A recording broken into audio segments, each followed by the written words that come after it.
The Lakers went into the All-Star break as the league's most disappointing team. Happy that Anthony Davis's x-rays were negative and he won't miss much more time after what appeared to be a season-ending ankle injury against the Jazz on Wednesday night. The purple and gold must be wondering how things whirled so fiercely and so rapidly sideways. It's simple to figure out what went wrong. After watching his Lakers lose in the first round of the Western Conference to the Phoenix Suns last season, Rob Pelinka went into the offseason with his heart pounding out of his chest as he made one of the greatest panic trades in Los Angeles sports history, spending 3 quality rotation pieces, 2 of which, Kyle Kuzma and Kentavious Caldwell-Pope, were key cogs in the purple and gold's title run the year before, for Russell Westbrook. It was a tough Pelinka, and yes, LeBron James perused Westbrook's stat sheet, saw that he averaged a triple-double while guiding his Wizards to the playoffs, and thought to themselves, wow, that'd be awesome to have that type of production in Hollywood, without giving it a second thought. Life is never as black and white as a player's slash line, and with Westbrook, things are as dust gray as they can get.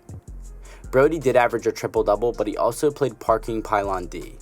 The Wizards made the playoffs but finished 34-38, slipping into the NBA's second season as the 8th seed in a weakened Eastern Conference that saw the mediocre Atlanta Hawks into the final 2 before being annihilated by the Bucks. Rob Pelinka, on the other hand, deserves credit for not succumbing to the rising strain that had to be tearing his shoulders apart during the first trade deadline, turning one panic transaction during the summer into another hysteria-filled move for John Wall and future first-round choice. Wall hasn't played in nearly a year, and no matter how much you despise Brody, there's no rational way to claim that the player the Houston Rockets benched while paying $44 million will transform into the Lakers from the league's laughingstock to a title contender.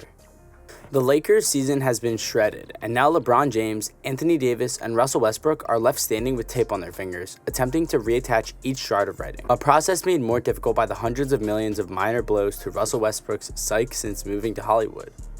Brody is currently tethered to a dock, with masses of barnacles stacking up on the bottom, slowly dragging it beneath the surface of the water.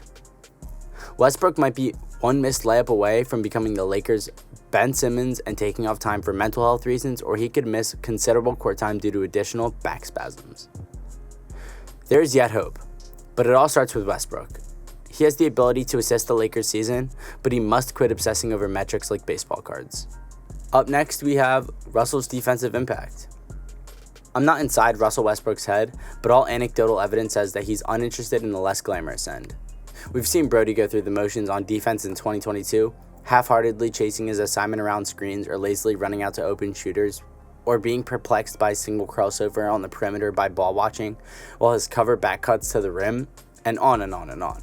When you watch a Lakers game, the disparity between how Russell Westbrook rockets by his man in the half-court and his meandering jaunts around the court on defense is disconcerting. Brody gets only 100% of the less pleasant side when he has the chance to boost his stats with a rebound. The defensive statistics support my claim. Westbrook is allowing the assignments to shoot 3.7% higher than they normally would. He only contests 3.7 shots a game and has a minus 0.6 plus-minus in the box, and his dunks and threes rank in the 33rd percentile among all the NBA defenders. It's not like Westbrook isn't capable of playing top-tier defense. He stands at 6'3" and weighs 200 pounds. He's still one of the league's most athletic players at 33, and he's chiseled like a statue of the Greek gods. Brody has everything, he just doesn't use it. Despite boasting Anthony Davis, one of the league's top all-around defenders, LeBron James, a lockdown forward in his own right, and Stanley Johnson, a 6'6", 242-pound all-purpose wing who has surged back after falling out of the league, the Lakers ranked 17th on defense in 2022. The purple and gold also boast 2 capable perimeter defenders in Trevor Ariza and Talen Horton-Tucker, as well as Avery Bradley, a 110% ball hawk who is a tad undersized to fully influence opposing point guards, but is a nuisance. Russell Westbrook has been the Lakers' weakest link all season. Opposing teams have consistently sought out Brody on switches, matching him up their best offensive guard and collapsing the defense when he fails to control his man, forcing the purple and gold to scramble. This isn't the 1950s or 1960s, when a team's coaching staff was normally comprised of one guy, the head coach. Today's NBA teams are sophisticated machines with a slew of scouts and data experts on staff, as well as an entire video department. They know how to blow up a decaying portion of the foundation, bringing the entire structure down with it. Russell Westbrook haters are alive and well in Hollywood. Isn't Brody aware that all he has to do is earn the love of the purple and gold fans to get his best on defense? Lakers supporters will reminisce about Alex Caruso with the happy tears in their eyes, remembering his great defensive effort. Westbrook has every physical edge over 6'4", 184-pound Alex Caruso. Now he must transform into a lockdown, dive-on-the-ground defense on the other hand, and he too will be showered with adulation. Westbrook must improve his defensive game by fighting through screens and getting a hand up on shooters, even if he's trailing the play.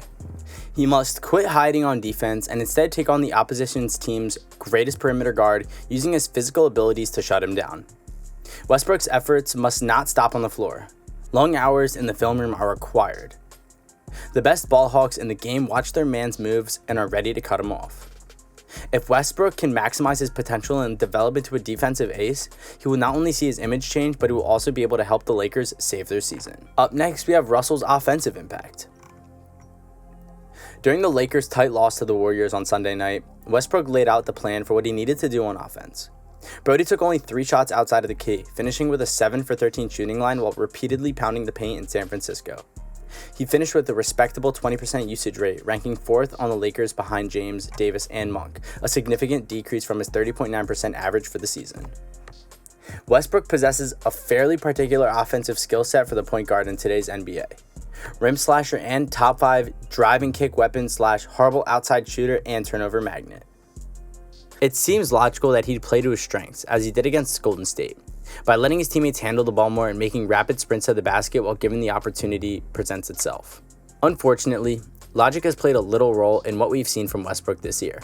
Instead, he's frequently played to his weakness, taking approximately 45% of his attempts from outside of 10 feet in what appears to be an attempt to prove the haters wrong, while paradoxically stating from a mountaintop that he lacks any form of efficient shooting touch. The Brooklyn Nets felt comfortable trading James Harden for non-shooter Ben Simmons just hours before the 2022 trade deadline because they have 2 excellent offensive weapons in Kevin Durant and Kyrie Irving, who will allow the Australian native to do what he does best: attack the paint and spray out pretty dimes. The Lakers also have 2 excellent scoring possibilities, according to my research. LBJ leads the league in scoring with 29 points per game, while AD averages 23.3 points per game, good for 20th in the NBA. Although James and Davis aren't outside the threats that KD and Novak are, AD rolls the hoop like a level 4 storm and uses his Gumby arms to snag lob passes anywhere near the rack. James is an above-average 3-point shooter this season, and he's an adept at cutting to the hoop for easy layups. Westbrook's road to atonement is as simple as a game of tic-tac-toe. He must embrace his basketball qualities. That implies Westbrook should quit shooting from beyond the arc, whether it's wide open or not. He needs to channel Ben Simmons and never ever launch from deep. I know it appears that this tactic will limit the Lakers' space, allowing Westbrook's guy to stand behind and clog up the lane, but in that case, Brody will have the space he needs to maneuver toward the rim or swing the ball across the court with clear vision. Westbrook's answer to that extra court space must be a drive into the packed lane rather than shooting it from deep or mid-range, where he suffers, because, for all his faults, he's a top-tier passer who can connect with open Lakers shooters from beyond the arc or at the rim. This season, Westbrook has carried the weight of the world on his shoulders, and the relentless pressure he has resulted in unforced blunders. It's time for Malik Monk and Anthony Davis to take on more offensive responsibilities for the Lakers, reducing Brody's front court touches and letting him down to settle down. Westbrook and the Lakers as a whole will gain if his usage rate falls below 25%, diversifying things on the offensive end and reducing his blunder potential. Up next, and finally, there's still enough time. Several buyout candidates have been linked to the Lakers. They are primarily interested in Dragic and Dennis Schroeder. Fans should not place too much stock on the purple and gold acquiring either player. At least 10 teams are interested in Dragic, including the title hopefuls as in the Warriors and the Nets. There's no reason to suppose he sat out nearly the entire season to come off the bench for an LA team that isn't guaranteed a position in the NBA's second season, or at least not yet. Last offseason, the Lakers traded Schroeder for Westbrook, tanking his worth and throwing a touch of shame on top for good measure. What might entice the German point guard to return to Hollywood? To have a chance of doing something more than quietly falling to the Warriors or Suns in the first round of the Western Conference playoffs, the purple and gold will need Russell Westbrook to adapt his playing approach. Perhaps the vibrations in Lakerland are a little more upbeat, or perhaps the glint in Westbrook's eye has changed into something new and something tougher. I believe Brody will improve his game and the Lakers will begin to play title contender basketball. The victory over the Jazz on Wednesday night was a great start. Well guys, thank you so much for making it to the end of the video. Be sure to smash that like button, subscribe to our channel, and ring that notification bell so you never miss a video. Thank you guys for watching, and I'll see you guys next time. Peace.